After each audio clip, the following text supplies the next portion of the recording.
Olá a todos, boa tarde, bom dia, boa noite. Há uns tempos aí sem fazer uma gravação. Hoje nós vamos ver um pouco deste trabalho de Thomas Kemp, A Imitação de Cristo, umas meditações espirituais para o nosso crescimento na vida cristã. A imitação de Cristo e o desprezo de todas as vaidades do mundo. Quem me segue não anda em trevas. Está lá em João 8, versículo 12. São estas palavras de Cristo que nos exortam a imitarmos sua vida e costumes, se verdadeiramente quisermos ser iluminados e livres de toda cegueira de coração. Ele começa aqui dizendo uma passagem da Bíblia, de João 8, versículo 12, diz: quem me segue não anda em trevas, diz o nosso Senhor e Salvador Jesus Cristo, O que é andar em Cristo,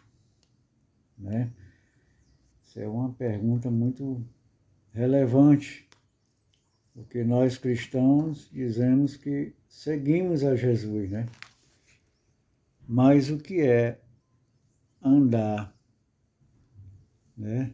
Quem me segue não anda em trevas, Quem está com Cristo não vive nas trevas do pecado, nas coisas deste mundo, que não leva a nada. Infelizmente as pessoas não entendem isso, Vive nos prazeres mundanos, fazendo coisas que notavelmente não agradam a Deus.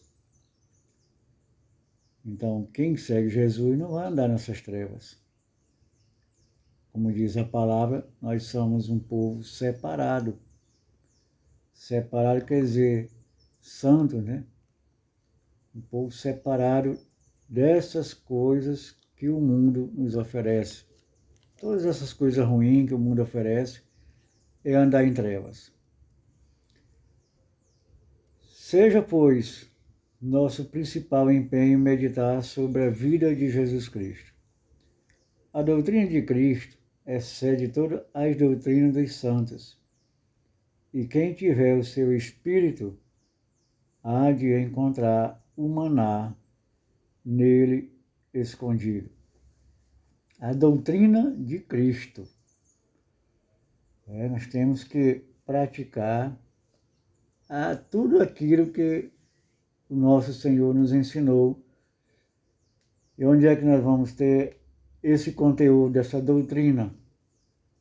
Claro, nós vamos ter nos evangelhos, Tudo aquilo que Cristo ensinou para seus apóstolos, para seus discípulos, então nós temos que praticar. Nós não temos que ser pessoas só de palavras, mas também de ação, Não só de falar, mas de fazer. O que acontece muito hoje é só muita zoada, muito blá blá blá e pouca ação daquilo que Cristo nos ensinou. Acontece, porém, que muitos, apesar de ouvirem a miúde o Evangelho, pouco fervor experimentam, porque não possuem o Espírito de Cristo.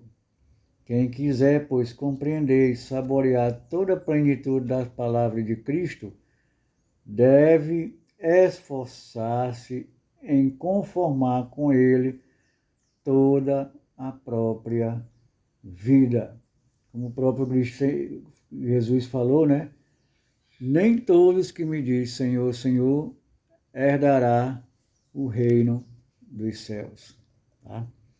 Que te aproveita discorrer profundamente sobre a Trindade, se não és humilde, e sim desagradas a mesma Trindade, que é um só Deus, Na verdade, não são palavras sublimes que fazem um homem santo e justo, É a vida virtuosa que os torna agradável a Deus. Prefiro sentir compulsão a saber-lhe a definição. Se soubesse de cor toda a Bíblia e as sentenças de todos os filósofos, de que te serviria tudo isso sem o amor e a graça de Deus?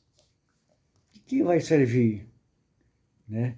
Toda a sabedoria humana, se não tiver o amor e a graça de Deus em nossas vidas? De nada.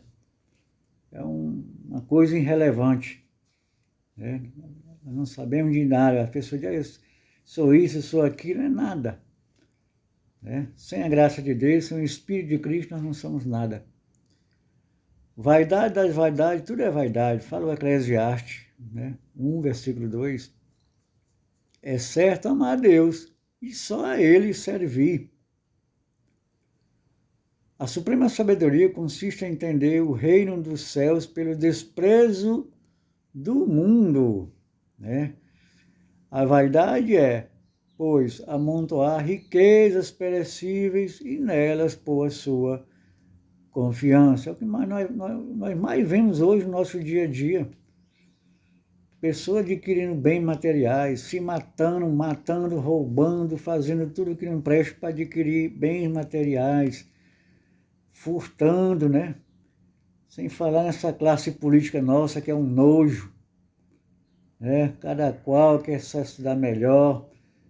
Corrupção nesse país está desenfreado. Tudo que não presta está tudo desenfreado nesse mundo de hoje. Vaidade é também ambicionar honras e desejar posições de destaque, não é o que nós vemos hoje. Vaidade, seguir os apetites da carne e desejar aquilo pelo que depois será severamente castigado. Vaidade, desejar longa vida e não cuidar que seja boa. Vaidade, preocupar-se só com a vida presente e não prever o que há de vir depois. Não é esta vida que é importante. É importante nós vivermos, sim, de acordo com tudo aquilo que Cristo nos ensinou. Viver segundo a doutrina da palavra. E o mais importante ainda, nós temos que botar isso nas nossas cabeças. Não é ainda esta vida, é a vida verdadeira, que é a vida espiritual. Vaidade, preocupar-se só com a vida presente e não prever o que há de vir depois. Vaidade é amar o que tão depressa passa e não desmanda presuroso a felicidade que sempre dura. Lembra-te com frequência do provérbio: os olhos não se fartam de ver, nem os ouvidos de ouvir. Eclesiastes 1:8. Procura por desviar teu coração das coisas visíveis e transportá-las ao invisível, quer dizer, as coisas mundanas. Nós não temos que dar preocupação para essas coisas mundanas e nos preocupar, sim, com a outra vida que é a mais importante, que é a vida sobrenatural. Porque os que seguem a própria sensualidade, né, vaidade da carne, pecado, mancham a consciência e perdem a graça de Deus, que é o mais importante na nossa vida. Então vamos ficar por aqui, em outra oportunidade vamos ver o segundo capítulo, que diz assim: o humilde juízo de si mesmo. Um abraço a todos, né, que nós possamos meditar nessas palavras e procurar viver uma vida melhor, uma vida com Deus, uma vida de seguir verdadeiramente o Cristo. Salve Maria e viva Cristo Rei!